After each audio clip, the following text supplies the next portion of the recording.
Guys, welcome back to my channel. তো আগের ভিডিওতে তোমরা নিশ্চয়ই দেখেছো যে আমার বান্ধবীর দিদির গায়ে হলুদ ছিল। তো এখন আমরা যে ভিডিওটা নিয়ে চলে এসেছি সেটা হচ্ছে বান্ধবীর দিদির বিয়ের ভিডিও নিয়ে। তো চলো দেখতে থাকো। আর এখানে মেকআপ আর্টিস্ট চলে এসেছিলো ওকে সাজানোর জন্য। তো এখানে সাজাচ্ছে, দেখতেই পাচ্ছ। তো প্রায় সাজানো কমপ্লিট হয়ে গেছে, শুধু মুকুটটা পরানো বাকি ছিল। আর এখানে দেখতেই পাচ্ছ মুকুটটা পরানো হয়ে গেল। আর কত সুন্দর লাগছে, মুকুট পরলে একদম বিয়ের কনেকে অন্য রকমই সুন্দর লাগে। আর এখানে এই যে আমার বান্ধবী, ও সেজে সেজে আর হচ্ছেই না, কতক্ষণ ধরে যে সাজছে তার নেই ঠিক। তো তারপরে এখানে ও একদম বসে গেল, দেখতে পাচ্ছ একদম পুরো রেডি হয়ে গেছে। আর ব্যাকগ্রাউন্ডটা যেহেতু ভালো লাগছিল না ছবি তুলবে, তার জন্য 1 সেকেন্ডের মধ্যে ব্যাকগ্রাউন্ডটা পুরো চেঞ্জ করে দিলাম, দেখতেই পাচ্ছ। তো এখানে ব্যাকগ্রাউন্ড চেঞ্জ হয়ে গেছে। আর এখানে সব বরপক্ষের জন্য সব রেডি করা আছে, দেখতেই পাচ্ছ। এখানে এসে সবাই বসবে। আর দেখতে দেখতে বরযাত্রীও চলে এসছে। তারপরে ব্যান্ড পার্টির সাথে সাথে বরযাত্রী ঢুকছিল। আর এখানে হচ্ছিল বাজি ফাটানো। তো চলো তোমরা বাজি ফাটানো দেখো আর এনজয় করো।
তারপরে বরযাত্রীরা বাড়ির ভিতর ঢুকে যাওয়ার পর তারপরে এখানে বরের গাড়িটা দাঁড়িয়ে আছে, দেখতেই পাচ্ছ। তো এবার বরণ করে বরকে নিয়ে ঘরে যাওয়া হবে, দেখতেই পাচ্ছ।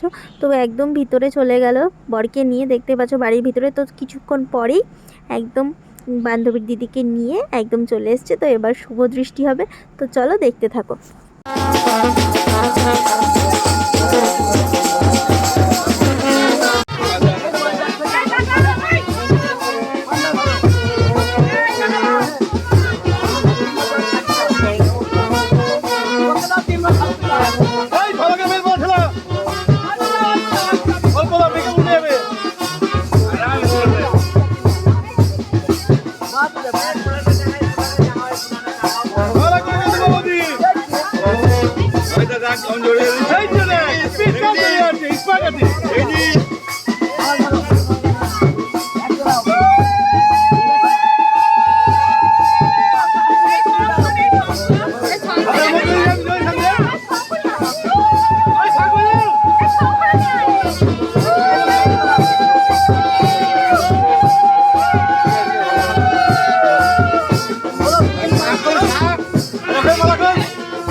শুভদৃষ্টি মালা বদল হয়ে যাওয়ার পর তারপরে চলে আসলো একদম মণ্ডপে, দেখতেই পাচ্ছ। আর এখানে কী সব নিয়ম হচ্ছিল এইসব আমি জানিও না, বলতেও পারলাম না। তো তারপরে এইসব নিয়ম হয়ে যাওয়ার পর তারপরে এখানে বাঁধা হচ্ছিল কাঠ ছড়া, দেখতেই পাচ্ছ। এখানে গাঁটছড়া বাঁধা হয়ে যাওয়ার পর তারপরে এখন হবে এবার সিঁদুর দান, দেখতেই পাচ্ছ। আর লজ্জা বস্ত্র দেখতেই পাচ্ছ ওর মাথায় ধরে আছে। তো এবার হবে সিঁদুর দান, তো চলো দেখতে থাকো। তারপরে এখানে সিঁদুর দান হলো, দেখতেই পাচ্ছ। তো একদম সিঁদুর পরিয়ে দিয়েছে, দেখতেই পাচ্ছ। তো কত সুন্দর লাগছে, সিঁদুর পরলে একদম মুখটা বদলে যায়, তাই না বলো? তো তারপরে এখানে খই পোড়ানো হবে এবার, দেখতেই পাচ্ছ। তো এখানে খই পোড়ানো হলো, খই পোড়ানোর পর এবার ওদের শুভ বিবাহ সম্পন্ন হলো, দেখতেই পাচ্ছ। তো আজকের মতো এইটুকুই, আবার দেখা হবে নেক্সট ব্লগে। তো আমরা আবার আসছি রিসেপশনের ভিডিও নিয়ে। তো তোমরা যারা এখনও চ্যানেলটা সাবস্ক্রাইব করনি তারা প্লিজ সাবস্ক্রাইব করে দিও। তো আজকের মতো এইটুকুই, আবার দেখা হবে নেক্সট ব্লগে। টাটা।